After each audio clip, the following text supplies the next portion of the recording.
Mesdames, Messieurs, bonjour. Mesdames, Messieurs, bonjour. Mesdames, Messieurs, bonjour. Bienvenue sur E+ Média. Nous sommes à l'heure de l'émission.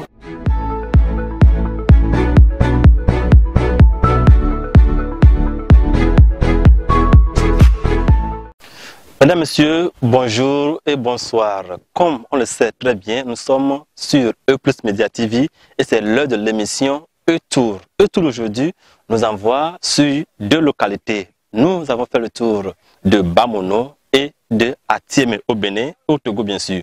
Aujourd'hui, nous sommes avec vous pour parler des inondations et pour en parler, nous sommes descendus sur le terrain pour voir ce qui se passe vraiment sur le terrain. Nous avons approché les populations de Agomeglozu et celles de Atiémé. Il s'agit de la frontière entre le Togo et le Bénin. Là, les populations se sont livrées à nous pour cette partie de E-Tour que nous vous livrons, le numéro 9.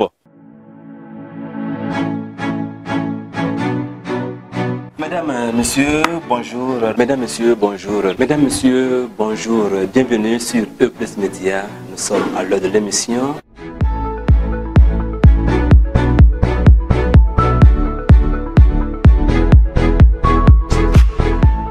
Comme on le sait très bien, les populations d'Agomeglozu et du Bénin, précisément la ville d'Atiémé, ils ne parlent pas autre langue que leur langue locale, à savoir le fon ou le V.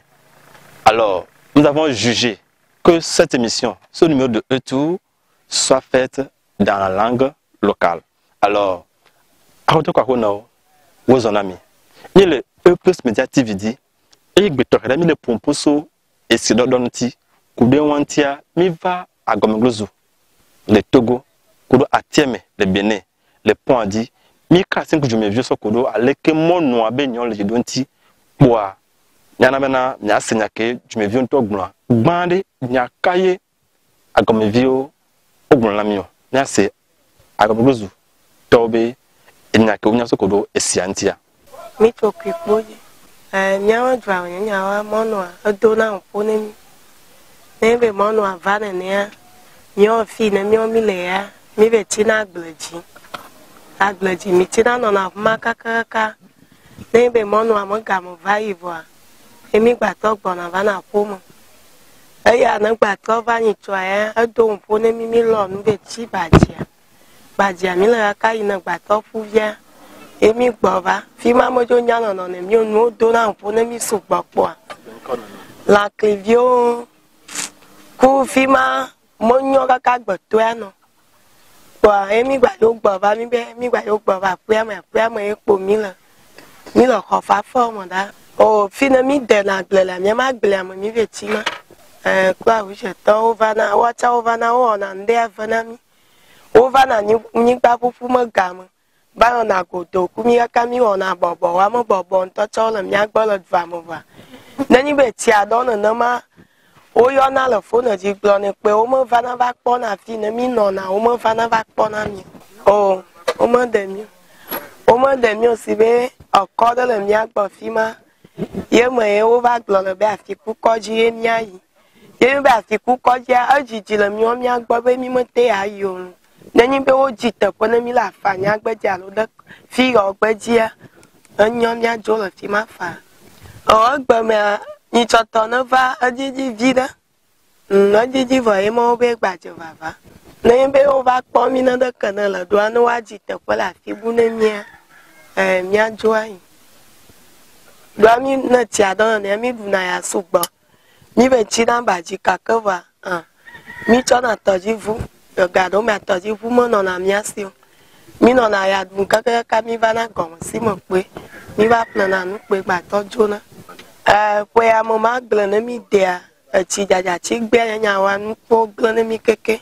do po mo gba le mi ase ezo aya do ne mi ezo kakpo mo e mi ado e mi aflabli ina mo no a o je sukulu ajike ngbo mo no agba ho ni tu aba nya gboa sukulu amayi ya do nse mi am college via wa mo do va chi te po le fia agom o va dire que mon dos le film de viruler wa mon nom le collège wa o ti apo mo on balaye. Doit tomber tu sens un choyo la pour me cacayo be. Yo abattoir y choix quoi. Y'a wa yo do toji wa be chopu. Amagako e dogola. O nu choix bata mo ya toi. O chi tomo va ina mo la pour me. Ye o je tome o le de vi bobo to va o nu chi. Yo va lo choix ka ken boy me va kona mo do. Choyo chopu la ha mo ton. Oh, à mon autre moitié, mais mon autre moitié, mon maman nous va faire mon dos de colonne. À Gomé, bon, village il est pour venir mon automne et mon a tout garé venir les pieds quoi. Mais profiter na, à mon dans la ville mais pour le moment, et donc à 4 poids quoi. Donc que poids mi va mi les poids.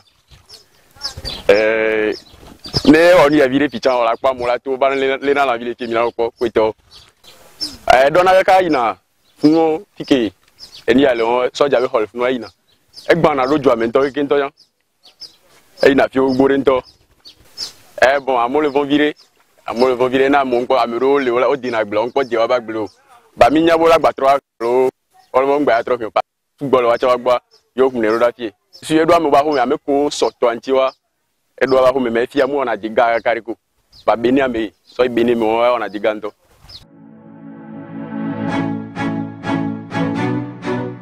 Mesdames, Messieurs, bonjour. Mesdames, Messieurs, bonjour. Mesdames, Messieurs, bonjour. Bienvenue sur E+ Média. Nous sommes à l'heure de l'émission.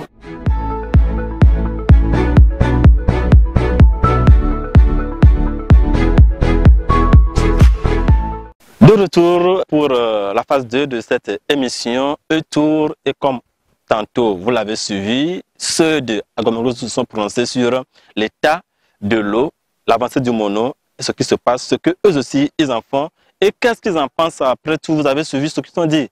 Nyake du mevieux Gnonso Kudo Siantia les Togo les A comme Glozo à Messi à Patavo Azon Benetode Leke Wagbo Beledo. Alors on va encore les écouter et on revient. Eko savi. Atie me kasime.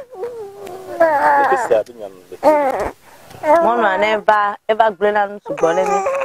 Eva kaka bala ho mecha.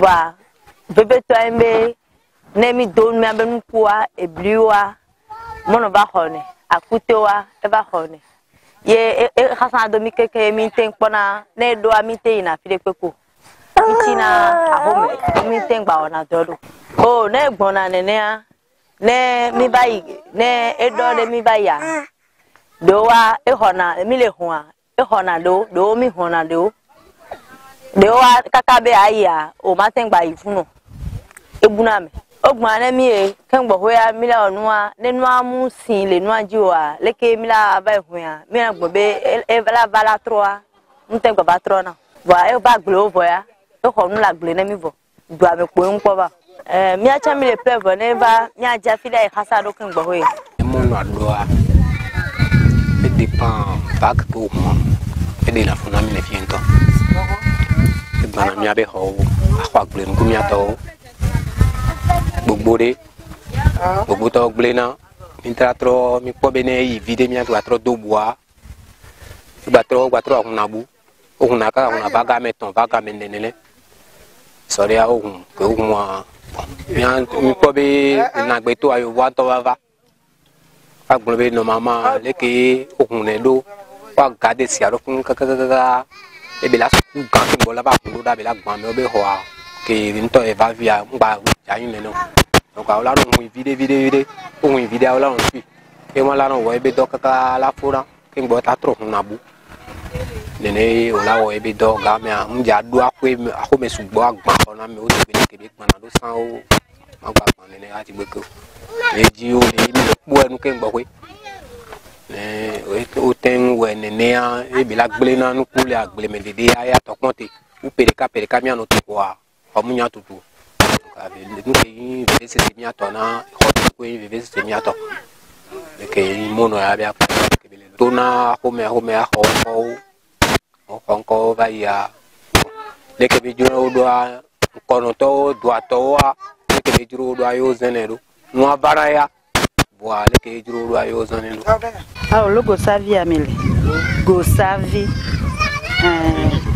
anyo atie me kasi me anyo weji ya me ko no be si ato no be si ja fi le kia e fi amu fon po wa e wona baba le fi e be wona baba le fi ne mo no va be dagba me ne mo no va dogba mia e wona e mana mia me ho we nyana mi jona le fi ke mi le ya fi fia ho pata jona le fi ne pata mi jona no be pouvoir e mi gba trovana fi e mi lo na mia me no jo vetina me de gbo no be pouvoir mi gba trovana fi no be mono ahova fia no be hova fia no ero na kaka egba na moso na funda kaka kengbe vana nyagbo fie no be gba va fie lekia evo no na gumeto kaka pa va kana lu fie pa mi pata mi jona le fie oh no be don ne fifia ne mono gaji pua kengbe fie to tampuna ndo na zagaru ma mi ona otrive karuma ne mundo sugbe wona otrika no mo me ona travel to vana nyagbo no va pona mi be fifia mi la jo le fie ma mi aye funda ye ma mi blona be awo mi mda e fundo be milano mila ya tieme ma mi blona be awo mi mda ya tiemo be milano fie milano mi amokoye mono amugba ogbo milano funo o npoto nde wo ko mi amanyi ko bo npoto nde wo na mi hado mi le se bole hu na gbeto mi le se ya kebele vanyi soa e mi le gbo be fike mi la yo mi gba le buta me so nti wa o gba jo vire mi yan mi le gbo.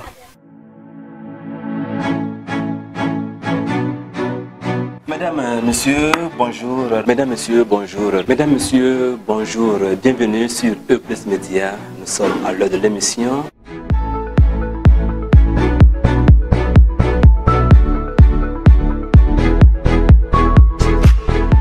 Mesdames, Messieurs, nous sommes comme ça vers la fin de cette émission, ce numéro de E-Tour qui nous a menés au Bénin, à Tiémé, en passant par Agomoglozu, au Togo. Alors, vous avez écouté ce que les populations ont dit à propos des inondations. Vous le voyez, ici c'est le mono et ça monte et ça va encore monter parce que bientôt encore, Nangbeto va lâcher les eaux. Alors, qu'est-ce qu'on doit faire pour éviter les inondations? La Croix-Rouge fait sa part. Les populations aussi sont amenées, sont invitées à être éveillées pour qu'au moment venu, qu'ils arrivent, que ces personnes arrivent à quitter rapidement leur lieu inondable afin de ne pas être pris par les eaux. Parce que sauver des vies, c'est très important. Il ne faudrait pas que l'année 2023, l'inondation puisse encore apporter des vies. Sauvons des vies parce que nous sommes très importants. À propos des produits agricoles qui seront envahis par les eaux, laissons-les. Quand on est en vie, on peut encore en produire plus. Alors, E+ Média vous dit merci d'avoir suivi cette émission. Rendez-vous pour un autre numéro et on se dit au revoir.